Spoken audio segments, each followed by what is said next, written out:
Ashama kabajamtoota jaalatamtoota maatii kaayyoftuuf nageen jaalalli araara waaqayyo isiniif haa baay'atu. Obboleewwan kiyya qaqqaalii gaggaarii akkam jirtu anaa dhufuu baga nagaan dhuftan jecha yooyyaa jedhee isin maddeen jira. Hunduma duraa isa eegee tiksee saatii kana akka rafnee kaanu akka teenyee boqonnu akka teenyee yaanu nu taasisee eegee tiksee guyyaa kanaan nu ga'eef waaqayyoof galanni haa ta'u jecha isinillee warroota rafanii hafan keessaa baraaramtan warroota cabanii kufanii caban keessaa bilisa baatanii warroota dhiigni isaanii dhangala'ee keessaa bilisa baatanii guyyaa kana dhaqqabdanii gara chaanaalii kiyyaatti warra dhuftan hundumti keessan baga nagaan dhuftan baga eegamtan baga tiskamtan jecha akkasumallee jechuudha warri jalqabaa kaatanii haga dhumaatti mana kiyya keessatti na hordofaa na deeggaraa turtan guddaa galatoomaa jecha warri haaraa dhuftan immoo koottaa gara maatii kaayyoftuubitti dabalamuu hin dagatinaan isiniin jedha. Obboleewwan kiyya qaqqaalii gaggaarii guyyaa har'aa kana yaada xiqqoo tokko dhugaa wanta keessa kiyyatti dhagahame onnee kiyya cabse tokko qabadhee isiniif dhufeen jira. Kino argaa jirtu mana kanaa jechuudha. Deemeen ture jechuudha. Ganamadha amma sa'aatiin kuni kun akkuma argaa jirtan safarri kun paarkiidha. Mucattiin ani bira hojjedhu jechuudha. Maraatu wayiiti maraatu gaafa isiniin jedhu bakka nama jaallatti baay'ee tokko maatii isheetiif illee mucattii tokkittiidha. Ijoollee jaallatti jechuudha. Iddoo ijoolleen jiran deemtee taphachuutu barbaaddi. Ijoollee Itoophiyaa even yoo argite jechuudha gotottee fiddee gara mana keenyaa fiddee dhufti jechuudha mucaan kuni. Hamma ganama kaanee baanaa jechuudha gaafa mana kaa'i baanu malee naan jette. Fuudhee gaafan bahu kunoo mana isin fuuldura kanatti argaa jirtan kana keessaa mucattii wayiitu jira. Jarri arabadha jechuudha. Dhugaa baay'ee tokkoon gadde waaqi imimmaan kiyya qabachuun dadhabee jechuudha.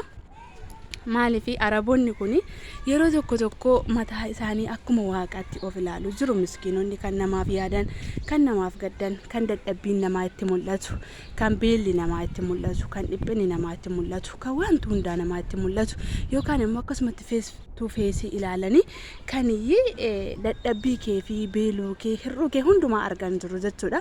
Tokkoon isaanii immoo otoo ati bira dhaabattee dafqitu otoo ati bira dhaabattee boosu jechuudha. Akka namaatti kan isin laalle hedduu isaaniitu jira jechuudha. Isaan kana maaliifi namni kennaa garaa garaatu qaba. Namni hundumti wal fakkaataa miti. Arabni hundis tokko miti jechuudha. Anna gaafa mana kana dhufnu guyyaa kaleessaa mucaan sun dhuftee nu bira taphataa oolte paarkiidhaaf eegalee nu bira taphataa oolte waliin taphataa bullee galgala halkan deemtee galtee jechuudha. Anatu geesse. Har'a immoo ganama kaatee mucaan isheen kan keenya deemu malee jettee nan ka'ee fuudhee dhaqa. Saraatanyaa Filiippiinis qabu. Filiippiiniin isaanii suni har'a boqonnaatti qabdi guyyaa qadaamee jechuudha. Isheen gara boqonnaatti deemti. Amma maaliif hin kaasiseetanii namoonni tokko mataa isaanii akkuma waaqaa godhu jechuudha. Akkuma waaqaatti of ilaalu. Yaani addunyaan kun hin darba. Duniyaanis hin dhufas hin dhumas jechuudha. Warroonni har'a maallaqa qaban, warroonni har'a mana viillaa beetii makiinaa qaban kun martisa akka borduuti jiru itti mul'atu ta'een beeku jechuudha. Jireenyi biyya lafaa kuni akka darbu itti mul'atu ta'een beeku yeroo tokko jechuudha. Dhugaadha. Baay'ee tokko na ajaa'ibu. Yeroo kamiyyuu irraanfadheen ture. Jalqaba araba biran dalaga ture. Waggaa lama waan akkasii erga arabarraa adda bahee waaqayyoof galannaa ta'u jarra inni bira jiru kun jechuudha. Dhugaa waaqayyoo dubbachuuf yoo ta'e akkuma nama Itoophiyaa keenyaa yookaan immoo even ani maaliifi nama gaarii hin jedhamu malee jechuudha. Nutiin kuni namni gaafa tokko waan gaarii nu godhe boru yoo fuulli nama sanaa nutti jijjiirame maal haasofna hammeenya nama sanaa taasofna miti garuu jechuudha. Maaliif hin kaasee garaagarummaa araba kanaa fi warra adii kanaa wal bira qabuuf jechuudha. Wantoota guyyaa har'aa keessa kootti dhagayame irraa kaaseen jechuudha. Enna seenee deemnee gaafa dhaqnu kaatee hirribaa dhufte saraatanyaa sana kilaasii keessatti galtee jechuudha. Dhugaa dubbachuuf jiraamotiiree waaqa Kiristoos onnee kiyyatu na boo'e itti darbee dubbachuuf jechuudha. Kiristoos madaamii kiyya miti. Callisuuf immoo keessa kootu nagaana dhabee boqonnaan dhabee isinii galee. Innaa mucaatu dhaqe sababsa Soofiyaa mucaa ishee kana ni bira hojjedhutu dhaqe.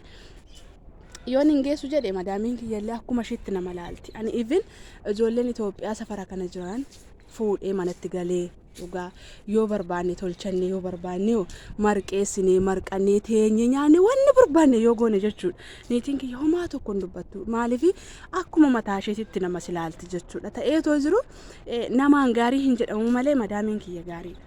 Dhugaa karaa tokko maaliif waaqayyoon galata kiyyaa waaqayyoon jedha. Even waan haati kiyya naaf iyyaanne maa odoo haadha koo ta'e natti loluu hin dhiistu odoo haadha koo ta'e na arrabsuu hin dhiistu na rukuchuus hin dhiistu yoo waa balleesse haa dubbattu iyyuu malee jechuudha. Nama ta'e immoo kan hin dogoggorre hin jiru addunyaa kanarra. Inna maraatuun tiyya kunooti paarkii keessa dhufnee jirra jechuudha. Amma ishiin kunillee boosseessuudha. Ala sarraatanya sana jechuudha. Jira nuti jette I don't want ani jette sarraatanya jette kaddaama saree kalbii jette. Laala zimmetteetuma gara mana namaatti fiigdi argitanii ijoollee Itoophiyaa yoo argitu kinoo akkasitti baatetti fiigdi mana sanaa garuu jechuudha. Niitiin sun akka sareetti ariitee nu baaste dhugaadha natti dhagahame keessa kiyyetti jechuudha. Mucuma jaama miskiina kana jechuudha akka sareetti. Ani jette Kiristoosii maaliif maaltu natti dhagahame isinitti fakkaate tokkoffaa mucatti kanaan jetteen ati warri kee kiristaana jette. Ani sin barbaadu deemna irraa jette uummata adii jaan arguun fedhu jette haraama sin haraamiidha jette dhugaa waaqayyo sin haraamiidha baay'ee bakka wantoota garaa garaatu dubbatte maaliif addunyaan kun hin darbas hin dhufas jechuudha. Mucaan kunis immoo odoo maatiin ishee akkuma ishee ijoollee qabaatanii olii gadiyyuu hin deemtu turee baay'ee tokko na gaddisiiste.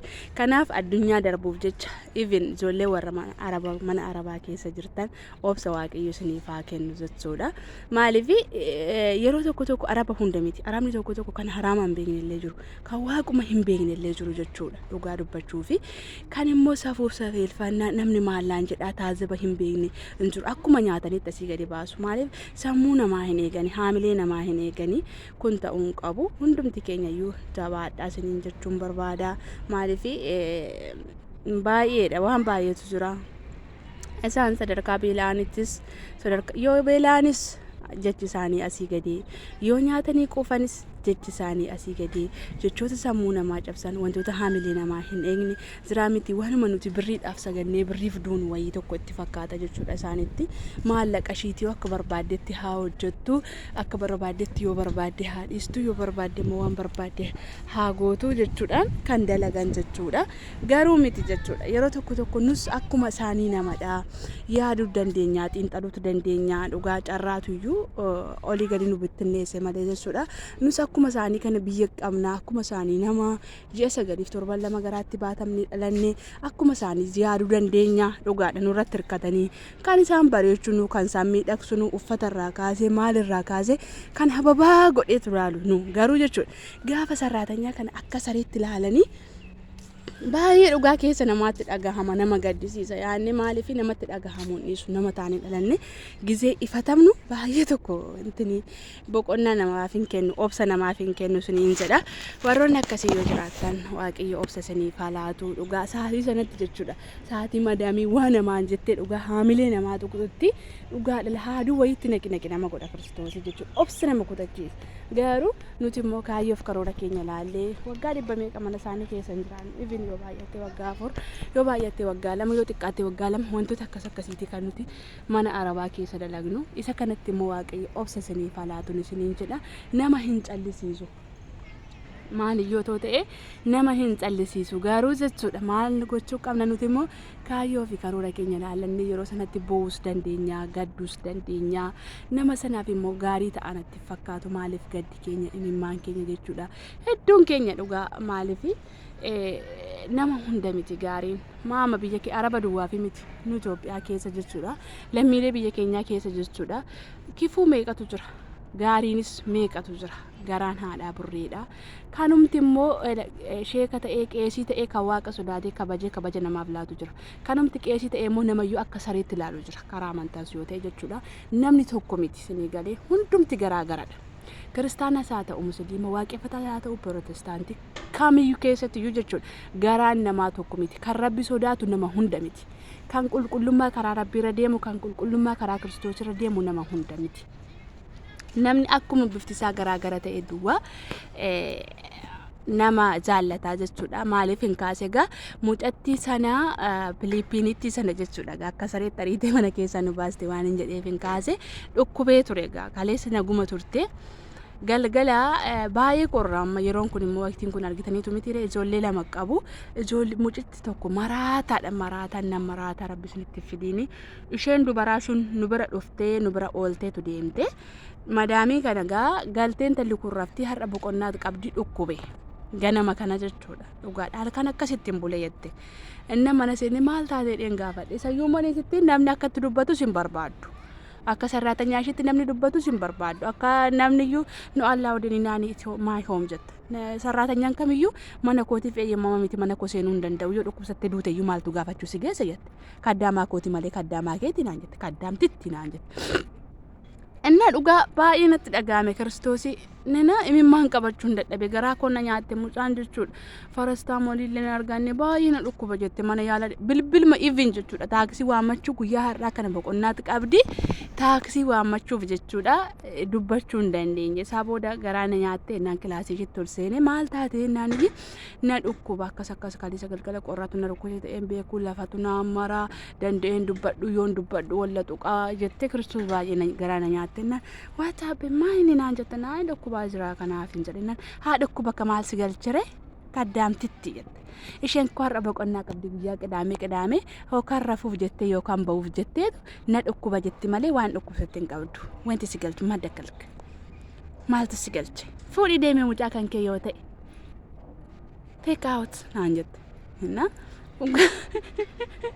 Yoon dubbadde madaamii komiti Kiristoosi yoon dhiise nama naaniyye maaliif akka isaatiniitiin keen jedheen har'umaan guyyaa kaleessa lammaffaan argachuudhaan tala safara kanaafillee nuti haaraadha tokkoffaa nama afaan koo dubbattu miti jechuudha na laa isheen nama jaallattu akka namatti dubbadhullee hin feetu akkaniyyee namni mana kana dhufullee hin feetu naan jette an sababa mucaan kiyya maraatu taatee nama jaallattuu fi yikkina wala argaa jirtu mate iddoo isheen jirtu la karra nama irraa jechuudha ijoollee nama wajjin haasofte jechuudha qabata kanaatti naqe malee ani jechuun yaanni saraatanyaa ishee yookaan immoo mucattii faana haasa'uufis miti Inna baay'ee tokko waaqayyo obsisaniif haa kennu madaamonni tokko akka namni namatti dubbatullee hin barbaadani akka namni nagaa nama gaafatullee hin barbaadani kana irratti jechuudha baay'ee nama kaffa'a namatti dhagahamuun dhiisu waaqayyo immoo obsanuuf laatu inni hunduma dura biyyaa nu baase eegee tiksee nagaan gara maatii keenyaatti nu adeebisuun isiniin jedha sa'aatii sanatti waan baay'ee balleessitu nama fuuldura dhufa dhugaadha yeroo sanatti of darbifaa nama godha Kiristoosii anillee sammuutti ballolla jedhe Kiristoos ani hin danda'u waan akkasii dhugaa waaqayyoo tiitinnaa ta'e namni yaanne hin danda'u jettee miti dhukkuba si dhukkubaa'ee nama ta'ee addunyaa kanarratti kan hin dadhabne hin jiru istoonii dhagaa miti dhalli namaa jechuudha namaadha hin dadhaba nyaanni nama barbaachisa boqonnaan nama barbaachisa even namoonni ijoollee guddistan hin beektu ijoollee guddisuun baay'ee tokko ulfaata Kiristoosii Innatu ijoolleen isaanii immoo maraatudha yoo ijoolleetti dubbatan isaan boqonnaa namaaf hin kennan ijoolleen isaanii bu'uun barbaadan namni taa'uun barbaadan ati namadha hin nyaatta dhagaadha siin hin jedhan dhugaa yeroo tokko jechuudha jiru hunduma namaatu immoo tokko miti miskiinonni immoo jiru jechuudha namoonni tokko nyaatteetta deemii boqodhu deemillee shaaworii kee fudhu deemii maatii kee dubbisii jedhanii kan sa'aatii boqonnaallee namaa kennan hedduutu jiru kan immoo jechuudha mirga kee sa'aatii 24 guutuu kan mirga kee egaa jooko boleewwan koo biyya arabaa kana keessatti kanuma hunda damdamanneetuma egaa garaan koo waan inni qabatiin hin jiru ifatamaa jechoota badaatiin jedhamaa wantoota garaa gijee darbatamu nama tuttuqunni sugadi jenneetuma bara haada barfannuun isiniin jedha kana hunduma namni namaaf beeku hin jiru waaqayyo sana uume duwwaatu keessa nama arga namni akkamitti olee bulu akkamitti akka rafee qabu akkamitti akka dalagu waaqayyo duwwaatu keessa nama argaa jabaadhaa waan hundaaf iyyuu waaqayyo guyyaa gaarii bara gaarii nuu fida bara bilisummaatti biyyi keenya illee akkuma biyya namaa hojjettee jijjiiramtee jireenya gaarii argattu yookaan immoo biyyi biraas yaa rabbi ani yeroo tokko maalan jedha seetanii jala qaba wayii tokko nama araban hojjedhu tokko jechuudha amma galatni waaqayyo haa ta'u irraan fadheera yuuti amma Kiristoos yookaan har'aaf hin taazzabe jechuudha lakkaan bakkuma jiru irraa fadheera gaafa miitiin akkas taatu maaliif yeroo baay'ee madaamii wajjin waliin agarru gaafa isiniin jedhu abbaan manaa fi haati manaa mucaa bakka garaa garaatti jiru. Yeroo mucaan na bira dhuftu mucuma qabaadhee bakka olii gad deemu. Mana ijoollee Itoophiyaa jirtu fuudhe even jechuudha dhugaa waaqayyooti miti nama Itoophiyaa ana biratti arganii kan ijoollee isaanii irratti nama amanuu yookaan immoo akkasitti namni illee maamana dhufe jechuu danda'an isaa jechuudha. Torbee darbee keessa boqonnaa baheen ture boqonnaa bahee ayyaanaaf jechuudha koottoodhanii naa dawwalan jennaan dhufaan turuun jedhe nam mucaa iddoo keenyu dhabnedhan. Mucattiin takka safara nuti dura hojjennu iddoo nuti mana jijjiirannee jirra amma iddoo nama galee kana ijoollee Itoophiyaa tokkoyyuu argachuu hin dandeenye Filiippiinotatu jira Sirilaankaatu jira deemii barbaadi mana namaarra naan jedhu ijoollee Itoophiyaa deemii barbaadiitti hiriyaa godhadhu achiin immoo mucaan isaanii hiriyaa mucaa keenya taate naan jedhu hin jirtu safara kana jechuudha. Mucatti tokko bichaan argee isheen iyyuu mucaan ishee xiqqoodha ganaa ja'a torba waan akkasiiti. Ennaa mucattiin suni gara hawaasaati achitti wal barannee iddoo dura hojjennu sana naannoo Itoophiyaa 8 moo meeqatu jira mana jaraa kana jechuudha. Jarri illee hin dhufu nullee mucaa fudhannee dhaqnaa yoo jarri mana keenya dhufan dhugaa yoo barbaanne waan barbaanne dalaganneetu madaamiin teessoo kan raftu dhugaa waan barbaanne godhannee sullee nyaanna teenyee kolfinee taphannee dhimmi hin jiru. Yoo happy birthday wayii jiraate lidati ijoollee kabaju ta'e wal sabasabne nyaata Itoophiyaa achitti ajajannee dhugaa waaqa yaanni mirgi keenya nu eegamee jechuudha. Namaaf hin kaasee gaa yoon nama fakkeenyaa fi bakkeedha ijoollee Itoophiyaa wayiitti dhufee argan na biratti arganii nama sanallee akkuma kootti ilaalu bakkee keessatti yoo arganii deeman mucaa isaaniitti kennanii sokkoo jechuudha. Maafi koottoodhanii naa dawwalanii jennaan nufuun jedhe. Enna niitiin kiyyaan ekkoo qabata keetti lidati hiriyaa xiyyaa nafaara tala akkanis boqonnaan qaba giisitti yan nufannaan iyyi namichis dawwalee koo fuudhi mucaadhan hoonnatu dhaleen jedhe. Akkam goone sitti gannee deemuuf nuto kalaas iddoo akkasii mana hiriyaatti tiyyaa geessannaan lakkoofsa bilbilaa koo kennee fi dhugaa waaqayyooti. Iddoo hiriyaan koo hojjetu sana mana isaanii geessanii mucaan achi oolte galgala deemanii fudhatanii jechuudha. Namoonni akkasiis jiru dhimma hin qaban. Tuyyuu amma ishumti tokko kan isheen hojjettu mana Arabaati. Jarri Joordoonidha. Mucaa na biratti gatanii saffaruma faamilii nani bira jiru jechuudha. Niitiin kiyya baay'ee wayii akka dhalte iyyuu hin beektu dhugaadha. Dhugaa dubbachuuf yoo ta'e fuudhee deeme iddoon barbaade fuudhee deeme fuudhee bahee bulee otoon galee jechuudha dhimma hin qabdu. Namichis dantaa hin qabu sijjammaras hin taa'u yeroo barbaade dhufee fudhatee deema hankanarraa immoo natti kenneetuyyuu niitiin gije tokko tasaaffartee ji'a wayiif turtee naani namichi immoo jechuudha dhufeet akka niitiin namichi jira seeti.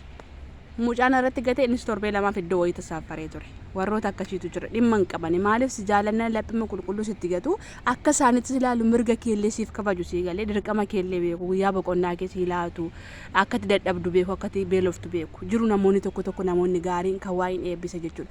Jiru immoo tokko abaaramtoonni otoo hojjettuu kan galata siif hin laanne dhugaa even hojjettee immoo gaafa dhaqxee ji'a damoozaarra geessu kan siiriyees ta'anii namaan oodanii mukatti buusanii girgiddaatti of rukutan hedduu isaaniitu jira. Isaan kana maaltu nu barbaachisa obsaan keessa darbuu baraaf gaddaddu baraaf furguggee gadi jedhanii dabarfatu jedhanii dhugaadha saatii nama aarsan sanatti dhugaa lubbuu ishiitu balleessi nama godha garuu waaqayyoon bichaan obsa namaaf laatu obboleewwan kiyya bakka jirtanitti dhugaa waaqayyo akka obsa isiniif laatu abdii guddaan qaba gaduma jedhaa yeroo aartanitti jechoota badaas hin darbatiina barri hin darbaa kan hin dabarre hin jiru sagalee waaqayyo duwwaadha. Egaa bara tokko bara barri darbee gara biyya keenyaatti deebinee biyyi keenyas akkuma biyya biraa bilisummaa argattee yookaan immoo hojjettee jijjiiramtee biyyoota biraa ofitti fudhattee akkas gooti laata idoonti naa biyyi keenya nama akkas waan godhu natti fakkaatu garuu namni kennaa garaa garaatu qaba namni hundumti tokko miti waan ta'eef gajabaadhaan isiniin jedha wanti godhamu jiru takkatu biyyaa baanee erga biyyaa baanee immoo erga manaa bahanii sareef qoricha ta'uu dadhanii waggaa 10 meeqa 100 meeqa bira hin jiraannu jara biraa ayaa gaafa aarree saarree gaafa gammannee sila sikkoo nuti nama miti yeroo gaddinu basmaam hammuma kana abdii kutannee waan hundaa murteessine gidda dhabnoo hammuma kana waan duunu nutti fakkaata garuu jechuudha daqiiqa shawwayii madaanittiidha sirkiin kun jechuudha dadhabnee isa lubbuun nu keessaa boof ka'e kana daqiiqa 5 kana dhufnee gatteenya bilbilitti qabanne daqiiqa 5 booda nuti stoon dhagaa duruu ta'an duruu jabaanne anta akka gaafii nattuma bar maayidha nuti nama mitii walaatan jedha amma laafni lubbuun nu keessaa ba'uuf daqiiqaa 5 booda immoo jabaanneerra kana maalidha waaqayyotu nu gargaara jechuudha. Humna kan nuuf kenneef galanni haa ta'u, obsas kan nuuf kenneef galanni haa ta'u.